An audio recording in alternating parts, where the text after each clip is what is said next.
اگر کوئی خدا نہ خواستہ مریض گزر رہا ہے، مریض سے اگر کوئی مریض آ رہا ہے تو اس کو ہسپتال پہنچنے میں کئی مریض راستے میں دم توڑ جاتے ہیں، بچوں نے اسکول جانا ہوتا ہے، دکانداروں نے اپنے کاروبار پہ آنا ہوتا ہے، اور یعنی لوگوں نے اپنے گھروں پہنچنا ہوتا ہے. تو یہ بہت ایک بڑی باٹل نیک ہے جس کو انشاءاللہ ختم کیا جائے گا اس منصوبے کے ذریعے.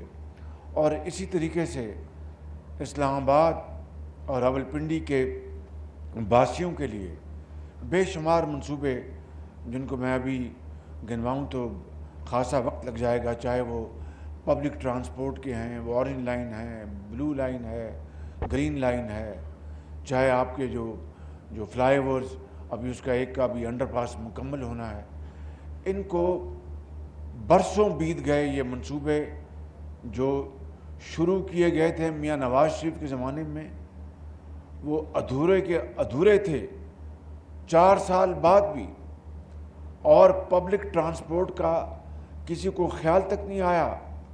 جو منصوبہ پبلک ٹرانسپورٹ کا میاں محمد نواز شریف کے زمانے میں جس کا آغاز کیا گیا تھا اور جس کے اوپر کافی کام بھی ہو چکا تھا، جو میٹرو جس نے ایئرپورٹ جانا تھا، وہ منصوبہ بھی وہیں بند پڑا تھا، ادھورا تھا، اور اربوں روپے اس کے اوپر کھپ چکے تھے، لگ چکے تھے، جس کو ہماری حکومت نے، مخلوط حکومت نے آتے ہی اس کو مکمل کروایا، اور وہ آج الحمدللہ ہزاروں لوگوں کو سفری سہولیات مہیا کر رہا ہے. اس طرح جو آپ کی اورنج لائن ہے، بلو لائن ہے، اور پھر ابھی ایک انٹیگریٹڈ جو منصوبہ ٹرانسپورٹ کا وہ انشاءاللہ اگلے چند ہفتوں میں مکمل ہونے جا رہا ہے. اس سے ہزاروں لاکھوں لوگوں کو ان کو سہولت ملے گی.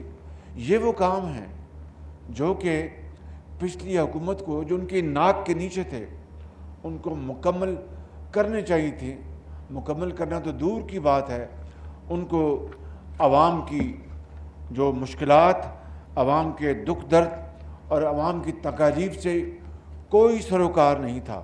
اگر سروکار ہوتا، اگر دل میں درد ہوتا تو پھر یہ مسائل کا ایک پہاڑ نہ ہوتا، پھر مسائل حل ہوتے. مگر عوامی منصوبے تب حل ہوتے ہیں، تب مکمل ہوتے ہیں جب دل میں درد ہو، دل میں عوام کے لیے محبت ہو، دل میں عوام کے لیے تڑپ ہو. لیکن جب وہ اسپرٹ موجود نہ ہو، وہ احساس نہ ہو، تو پھر جب یہ ہو کہ عوام اللہ نہ کریں ان کا جو بھی ہوتا رہے، ہمیں اس سے کیا غرض ہے، ہم تو ٹانگ پہ ٹانگ رکھ کر حکم دیں گے اور پاکستان ادھر چلے جائے گا اور پاکستان ادھر چلے جائے گا. بدقسمتی کی بات یہ ہے کہ انہوں نے ان منصوبوں کو، جو عوامی منصوبے ہیں، وہ عوام کی خدمت کے حوالے سے مکمل کرنے کے بجائے یا شروع کرنے کے بجائے انہوں نے کیا قوم کو دیا؟ دن رات جھوٹ بولا، دن رات ڈھڑائی کے ساتھ جھوٹ بولا، اور ایک رواج قائم کر دیا کہ آپ جھوٹ بولتے جائیں، بس لوگوں کو دھوکہ دیتے چلے جائیں، لوگوں کو ورغلانے کا انہوں نے ایک ایسا مشغلہ، ایسا طریقہ ڈھونڈا کہ اب وہ دن رات، عمران نیازی دن رات جھوٹ بولتا ہے. میں آپ کو بلا خوف تردید کہہ سکتا ہوں. یہ میں نے کبھی زندگی میں سوچا نہیں تھا کہ میں ایک ایسے زندگی کے مقام پر آؤں گا، عمر کے اس حصے میں آؤں گا کہ میں نے خود 40 سال، تقریباً 40 سال ہو گئے اپنے بڑے بھائی کی لیڈرشپ میں. میں نے اس خاردار میدان میں نے سفر کیا ہے اور بہت اونچ نیچ دیکھی ہے، بہت تبدیلیاں دیکھی، ماشاء اللہ کے ادوار دیکھے، اپنی حکومتوں کے، اوروں کی، دوسری پارٹیوں کی حکومتوں کے، اور دنیا میں آپ کو بلا خوف تردید کہہ سکتا ہوں کہ میں نے اپنی زندگی میں اتنا غیر ذمہ دار اور جھوٹا آدمی اپنی زندگی میں نہیں دیکھا. میں آپ کو یہ تالی بجانے کا مقام نہیں ہے، یہ ماتم کرنے کا مقام ہے، یہ ہمیں اپنے گریبانوں میں جھانکنے کا مقام ہے کہ ایک ایسا آدمی جس کو اللہ نے عزت دی، ورلڈ کپ لیا، پاکستان کو عزت دی، کوئی شک نہیں، لیکن وہ بھی ایک ٹیم ورک تھا۔ ایک ٹیم جو ہے وہ کرکٹ کی 11 ممبرز پر مشتمل ہوتی ہے، 12 پہ، اور سب جب اپنا حصہ ڈالتے ہیں تو وہ ٹیم اللہ تعالیٰ کی مدد سے کامیاب ہوتی ہے۔ کپتان کو یقیناً کریڈٹ ملتا ہے، مگر ٹیم کے باقی ممبرز کو بھی کریڈٹ ملتا ہے۔ وہ ہوا، آپ نے ہسپتال بھی بنایا، اس کو بھی قوم نے سراہا، کوئی بہت اچھی بات تھی، لیکن میرا خیال ہے کسی کو دور دور تک خیال تک نہیں تھا کہ جب یہ شخص سیاست کے میدان میں قدم رکھے گا تو پاؤں سے لے کے سر تک یا سر سے لے کے پاؤں تک سراپا جھوٹ کا ملمہ ہوگا، اور دن رات جھوٹ بولے گا، قوم کو دھوکہ دے گا۔ آپ مجھے بتائیں کہ یہ جو ہماری جب مخلوط حکومت آئی آئینی طریقے سے اور پارلیمان کے ووٹ کے ذریعے آئی، جس کا ایک طریقہ آئین میں درج ہے، اس دن سے لے کر آج تک اس شخص نے کیا کیا پاکستان کو نقصان پہنچانے کے لیے کیا کیا پاپڑ نہیں بیلے اور دن رات جھوٹ نہیں بولا، اور بالآخر پرسوں وہ جو آڈیو لیک جو ہوئی ہے اس میں دودھ کا دودھ اور پانی کا پانی ہو گیا۔ کس طریقے سے عمران نیازی اپنے سیکرٹری کو پاکستان کے خلاف سازش کرنے کی ترغیب دے رہا ہے، اور سیکرٹری اس سے بھی 2 ہاتھ آگے جاتا ہے اور کہتا ہے جناب یہ منٹس تو میں نے بنانے ہیں، یہ کام میرا ہے، میں منٹس کو میں کروں گا۔ اور وہ وزیر اعظم اس وقت کہتا ہے کہ ہمیں یہ کھیلنا ہے، امریکہ کا نام نہیں لینا، اور پھر آگے جو باتیں کہی ہیں، یعنی پوری قوم کے سر شرم سے جھک گئے ہیں کہ وہ 5 مہینے جو دن رات راگ الاپتا رہا کہ یہ سازش ہوئی ہے میری حکومت کے خلاف۔ اور میرے بزرگوں، بھائی اور بہنوں، یعنی آپ کسی سیاستدان کے بارے میں آپ کی رائے کچھ بھی ہو کہ یہ اچھا ہے، یہ برا ہے، یہ کام نہیں کرتا، یا یہ کام کرتا ہے، یہ سلو ہے، لیکن آپ اس کی جو پاکستانیت ہے وہ تو اس سے نہیں چھین سکتے، اس کے اوپر تو آپ انگلی نہیں اٹھا سکتے۔ آپ نے عمران نیازی، آپ نے پوری اپوزیشن کو غدار کہہ دیا اور کہا کہ اپنا ایک دوسرے ملک سے اپنا ساز باز کی، اور یہ امپورٹڈ حکومت ہے۔ پرسوں اس امپورٹڈ حکومت کے حوالے سے عمران خان نیازی کا بیانیہ سر بازار وہ چور چور ہو گیا، ٹوٹ گیا، اور پوری دنیا نے دیکھا کہ کس طرح ایک سابق وزیر اعظم جو اپنے آپ کو ایک لیڈر مانتا تھا، وہ اپنے آپ میں بلیو کرتا ہے، ایک جس نے ورلڈ کپ اپنی ٹیم کے ساتھ جیتا، شوکت خانم ہسپتال بنایا، وہ دنیا کا جھوٹا ترین شخص نکلا، اور اس نے پوری قوم کے وقار کو داؤ پہ لگایا، پاکستان کو شرمسار کیا کہ پاکستان کے جو سیاستدان ہیں وہ خدا نخواستہ غیروں کے ساتھ مل کر یہاں پر سازش کی انہوں نے۔ اب بتائیے کہ پرسوں کی جو آڈیو لیک جو پورے پاکستان نے سنی آڈیو اور پوری دنیا نے سنی، اس کے بعد کسی کے لیے اب یہ کہنے کی ضرورت نہیں کہ یہ پاکستان کے خلاف ایک بدترین سازش تھی۔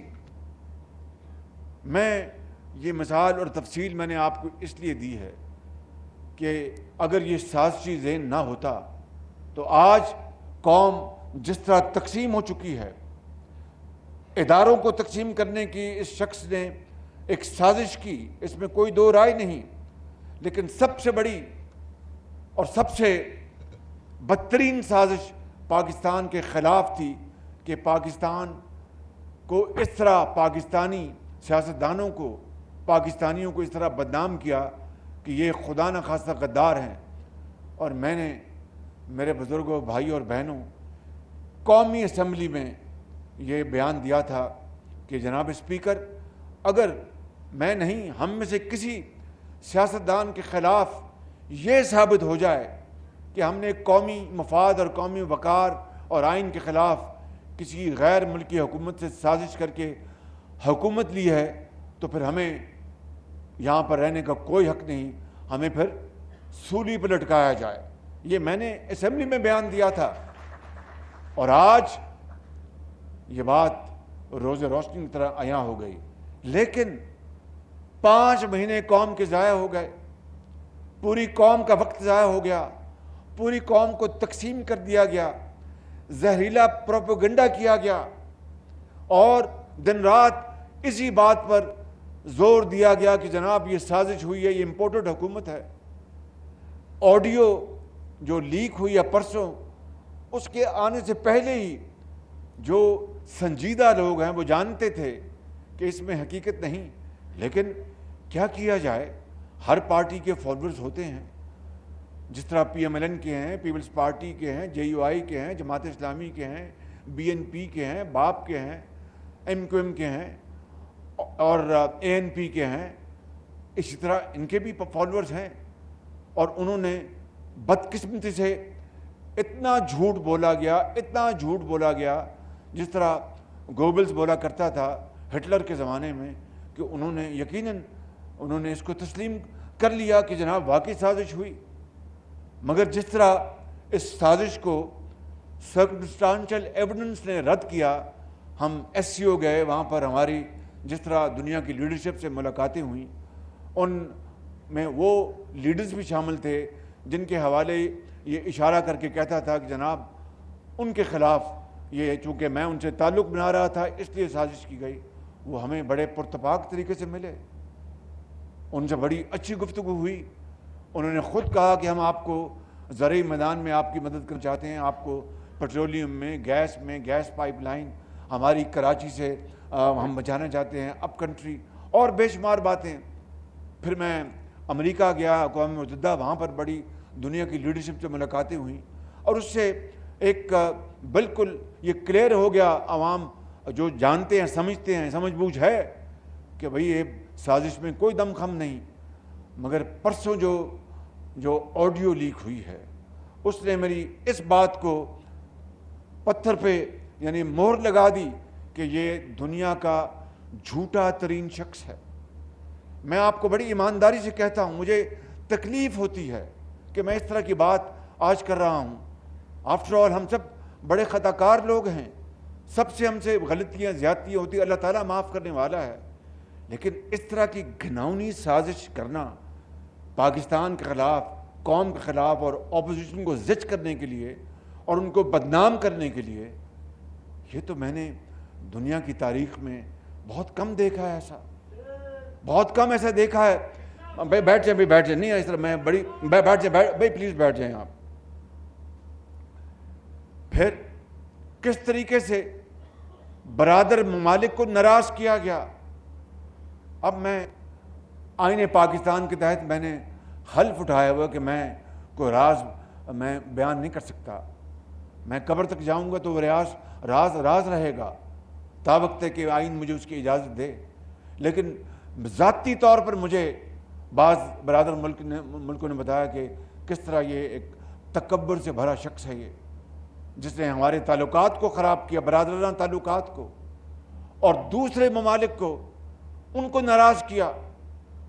تفصیل میں جانا مناسب نہیں، لیکن میں آپ کو انتہائی ذمہ داری سے عرض کرتا ہوں کہ یہ وہ ہیں کام اس شخص نے کیے جو کہتا تھا کہ میں ورلڈ کپ جیت کے آیا ہوں۔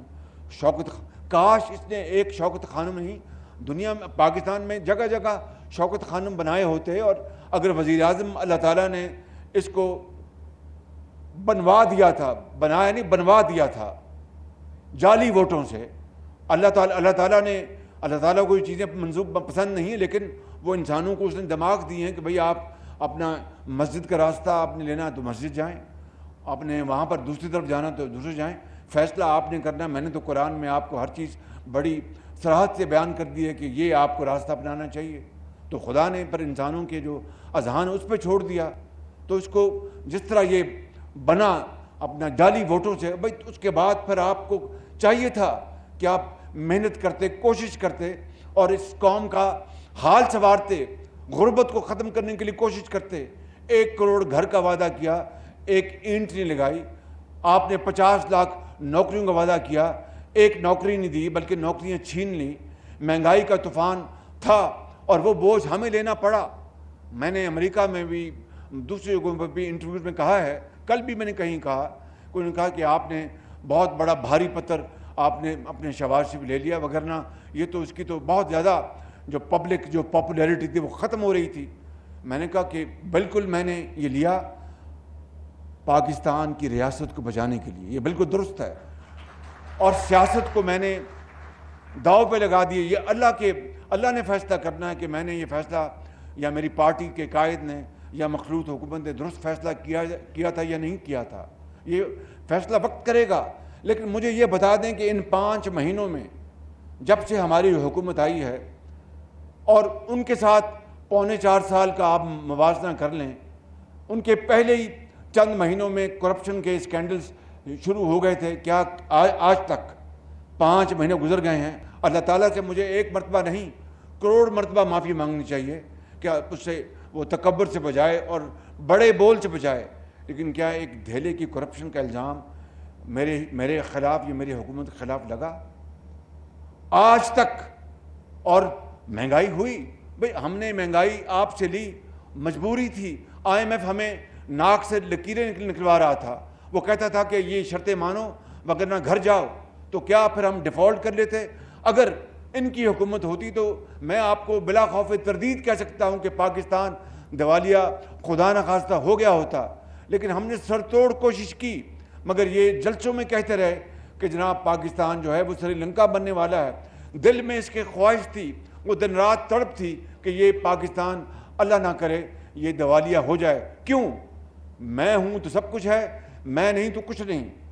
کبھی قومیں اس طرح بنتی ہیں، کبھی لیڈر اس طرح بنتے ہیں. میرے بزرگوں، بھائی اور بہنوں، میں یہ کہنا چاہتا ہوں کہ یہ وہ معاملات ہیں، یہ وہ حالات ہیں کہ جس کی وجہ سے آج ہم یہاں پر پہنچے ہیں. لیکن انشاءاللہ میں آپ کو یہ بتانا چاہتا ہوں کہ ہماری بھرپور کوشش ہے.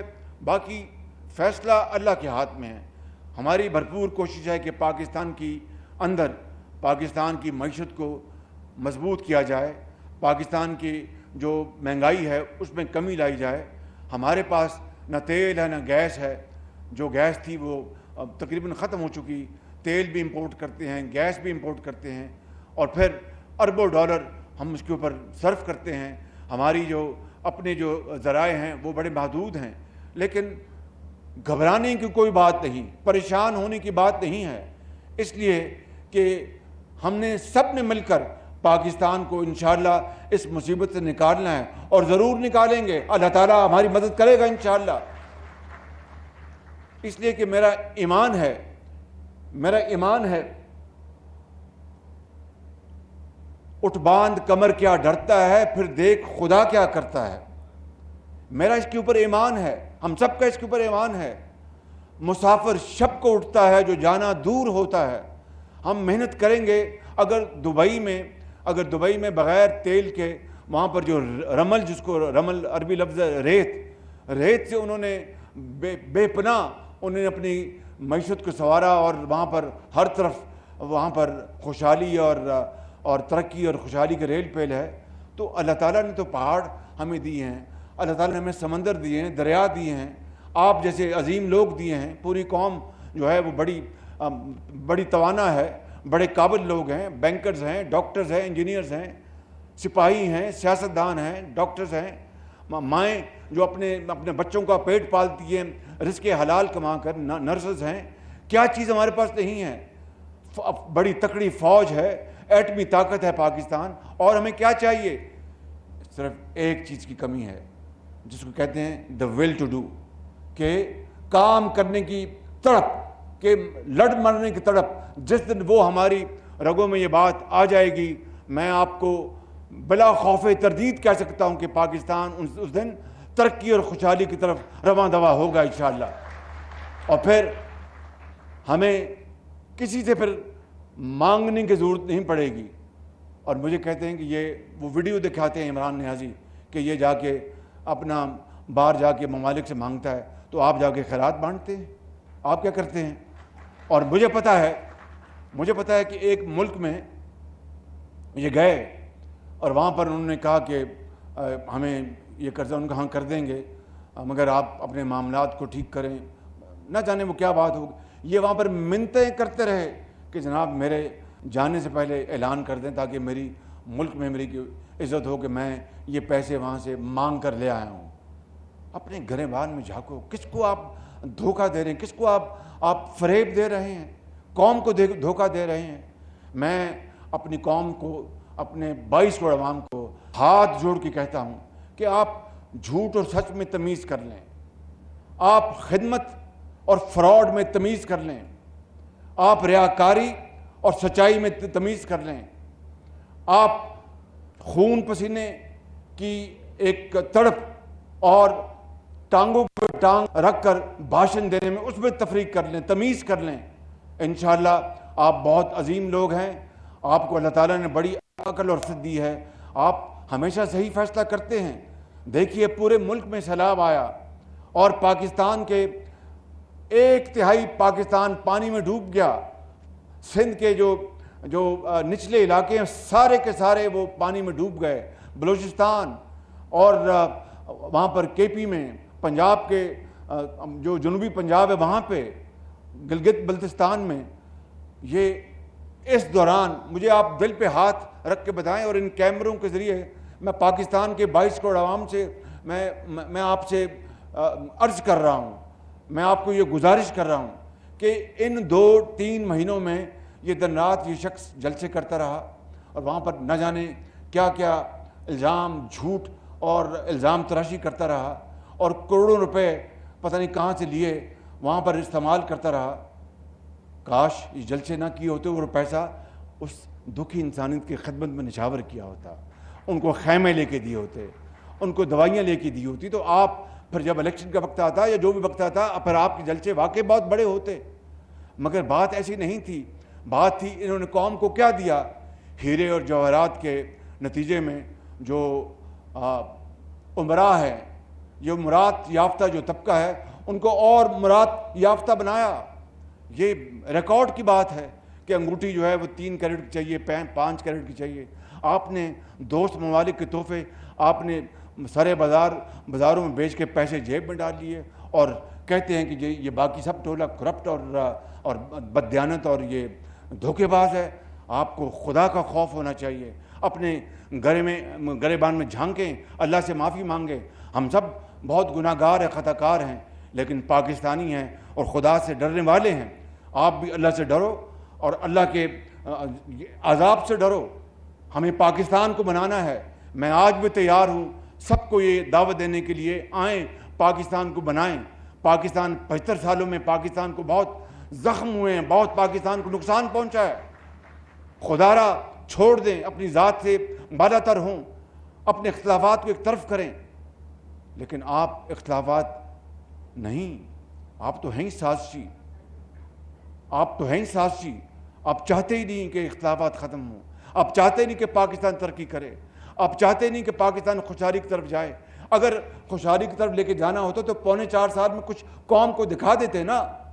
جو میں نے دکھایا قوم کو، ابھی بتایا آپ کو جو حقائق ہیں، آپ اپنی خدمت سے قوم کو بتا دیتے کہ میں نے یہ خدمت قوم کی ہے. نہ آپ نے ہسپتال بنایا اپنا کوئی نام کا، PKLI Pakistan kidney and liver institute, جو دنیا کا مایناز ہسپتال ہم نے لاہور میں بنایا تھا، آپ نے اس کو برباد کر دیا. اس کو سیاست کی نظر چڑھا دیا، فارمر چیف جسٹس کے ساتھ مل کر اس کو برباد کر دیا آپ نے. جہاں پر گردوں کی جو پیوندکاری ہوتی تھی، جگر کی پیوندکاری ہوتی ہے وہاں پہ، اور وہ اربوں روپے غریب قوم کا پیسہ وہ لگایا گیا وہاں پر. اسی طریقے سے آپ نے KP میں کیا کیا. آپ نے پنجاب میں آپ کو حکومت ملی ہے. میری گزارش یہ ہے خان صاحب، یہ جھوٹ چلے گا کب تک یہ اللہ جانتا ہے. ایک دن یہ دفن ہوگا، ایک دن سچائی سامنے آئے گی. اور آپ کا چہرہ پرسوں قوم نے دیکھ لیا اس سازش کے حوالے سے کہ امریکہ نے یہ حکومت بنوائی تھی وہ چہرہ آپ کا مکروہ چہرہ پوری قوم نے دیکھ لیا. میں سمجھتا ہوں کہ اس سے بڑا گھناؤنا جرم اور کو ہو نہیں سکتا. اللہ تعالیٰ ہم سب کو معاف کرے. اللہ تعالیٰ ہمیں سب کو ہمیں ہمت دے. اللہ تعالیٰ ہمیں پاکستان کی خدمت کرنے کی توفیق عطا فرمائے. اللہ تعالیٰ ہم میں سے ریاکاری نکالے اور ہمارے گناہوں کو معاف کرے اور پاکستان کے لیے لڑ مرنے کی ہمیں اللہ تعالیٰ توفیق دے. پاکستان قائد اعظم. بہت شکریہ.